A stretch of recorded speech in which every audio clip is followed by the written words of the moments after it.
नमस्कार साथियों। किसान भाइयों ने एक जिद पकड़ के रखा हुआ है कि एमएसपी पर गारंटी कानून बने, जिससे पूरा कर पाना शायद संभव नहीं है, क्योंकि चाहे जो सरकार रही हो, किसान द्वारा उपज सभी फसलों को नहीं खरीद सकती है। थोड़ा थोड़ा करके ही सरकार खरीदती है, क्योंकि आज की कंडीशन में अगर देखा जाए तो सरकार के पास इतना चावल पड़ा हुआ है कि पूरे विश्व को 1 वर्ष तक खिला सकता है भारत देश। तो ऐसे में अगर एमएसपी गारंटी कानून बन गया और उचित मूल्य सरकारी रेट के हिसाब से अगर उपज को बेचा जाएगा, ऐसा कोई कानून बन गया, तो वहाँ पे सरकार मजबूर हो जाएगी। क्योंकि अभी तक जो भी सरकार बनी है, उन्होंने सबने किसानों द्वारा उपज की गई फसल को थोड़ा थोड़ा करके ही खरीदा है।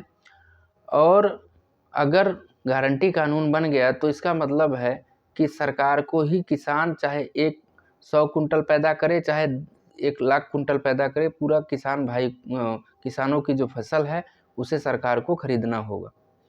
तो सरकार मजबूर हो जाएगी इस कानून को ना बनाने के लिए, क्योंकि ऐसा करके कानून की गारंटी, ये एमएसपी गारंटी कानून बन गया अगर, तो वहाँ पे सरकार एक चीज़ से और मजबूर हो जाएगी कि जो अगर सरकार नहीं खरीद रही है तो प्राइवेट जो कंपनियां हैं, प्राइवेट जो लोग हैं, वो अगर फिक्स रेट के हिसाब से अगर सरकार द्वारा निर्धारित दर के हिसाब से अगर खरीदेंगे तो एक दबाव हो जाएगा कि आपको इतने रेट में ही खरीदना है।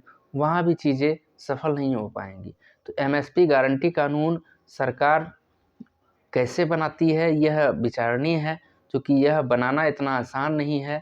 अगर सरकार बनाएगी तो देश में जितने भी किसान जो भी फसल पैदा करेंगे, सरकार उसे खरीदने की गारंटी देगी कि आप चाहे जितनी भी फसल, गेहूं, चावल जो भी आप पैदा करते हैं, सरकारी मूल्य के हिसाब से उसे सरकार के गोडाउन में आप जमा कर सकते हैं, बेच सकते हैं। बहुत बहुत धन्यवाद। और किसान द्वारा आंदोलन जो चल रहा है 1 वर्षों से, वह सफल हुआ है। इसलिए सभी देश के किसान भाइयों को इसके लिए हार्दिक शुभकामनाएं। और आप लोग, अगर हमारे देश की सरकार ने यह कहा है कि आप यह जो कानून बनाया गया था, 3 जो कानून बनाए गए थे कृषि कानून, उसे सरकार वापस लेगी, तो सरकार की भी बात को मानना चाहिए।